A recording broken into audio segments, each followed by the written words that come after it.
What's up, Tiger fans? Morgan here, back again with another quick video about Clemson's offensive line. And the question today is Clemson's offensive line improving through week one? I know we have a small sample size, but I'd like to get your thoughts and give you some of my thoughts and also check in on what PFF said as well. Hey, before we get into the video, make sure you like the video and subscribe to the YouTube channel so you can stay up to date on all of my exclusive Clemson content I put out every single week. All right, when you look at the Clemson offensive line, I think the easiest thing to do is look at the stat sheet, look at the box score, and see what Clemson did against Duke.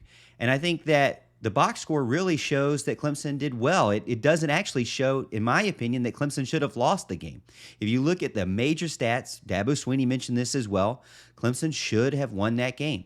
Right now, Clemson is rushing the ball at 5.33 yards per carry. Phil Maffa had a 49-yard run that I'll show later that was just amazing. I loved it. I think it's great. A great example of the offensive line success against Duke.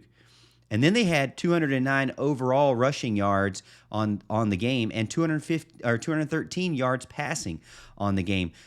Dabo has mentioned it in the post-game press conference. Teams that have 200 and 200 usually win the game.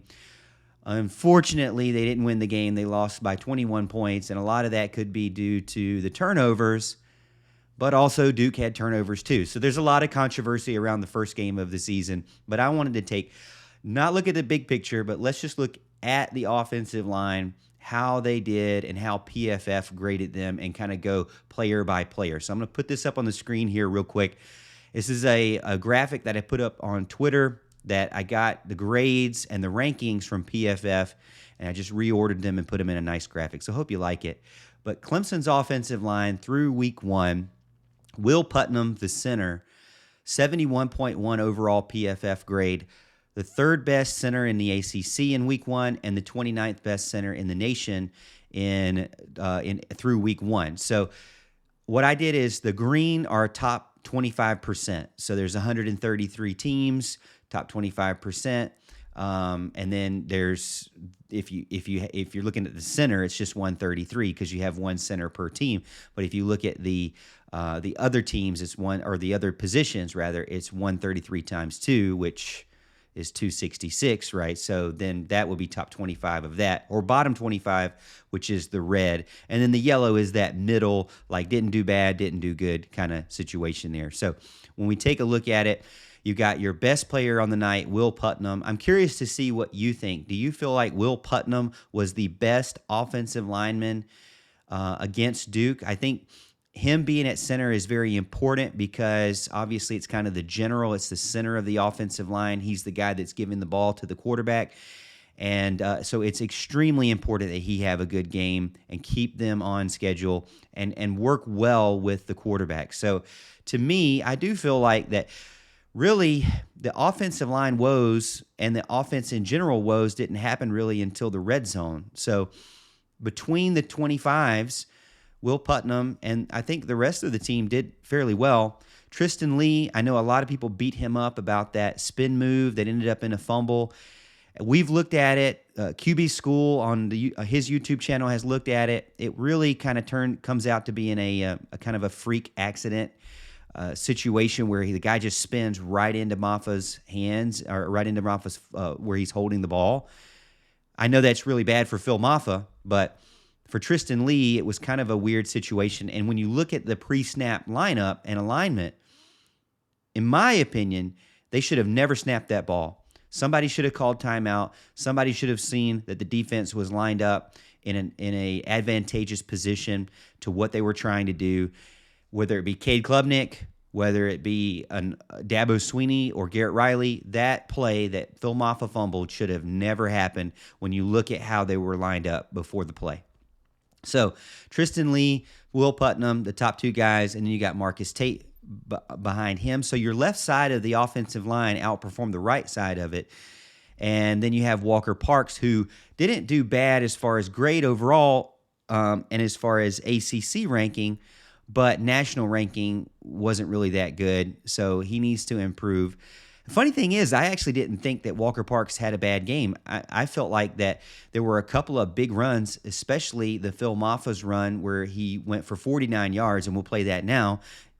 To me, you can kind of see that I think that Walker Parks did well in that scenario. He actually chipped off one guy and pushed off another guy. So I think he was extremely aggressive and a key to that big play, the biggest play of the night. Now, that's just one play, so maybe I'm sure they graded the rest of the plays, but just on one play, I felt like he did well. And then last but not least, I hate to beat up the sophomore here, the youngest guy on the line, I guess the second youngest guy on the line. No, maybe actually the youngest guy on the line, Blake Miller, 43.5 grade, 50th in the ACC. They don't rank anybody lower than 50 in the conference, so not good. And then 499. They don't rank anybody lower than 499. So again, not good. Blake Miller, according to their stats, had 6 total pressures allowed and also 2 penalties. And so he just did not have a good game at all. But the bright side, I will tell you, is that through 994 snaps in 2022, he graded out at 71.8.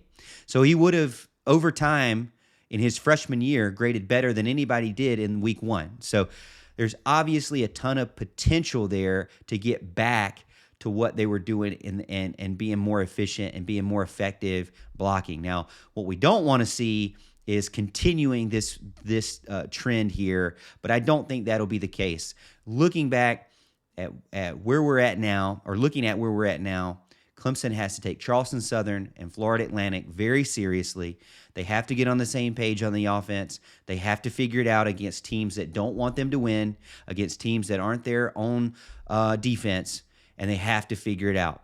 They have to work out all these different problems that they have in order to prepare for probably the biggest game of the season, and that's Florida State. Because if they don't win Florida State, then they'll have 2 conference losses to start out 4 games of the season. It won't be really fun for a Clemson fan out there.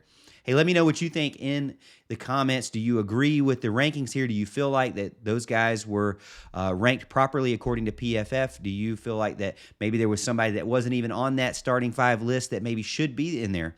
Let me know what you think in the comments, and don't forget to hit the like and subscribe button.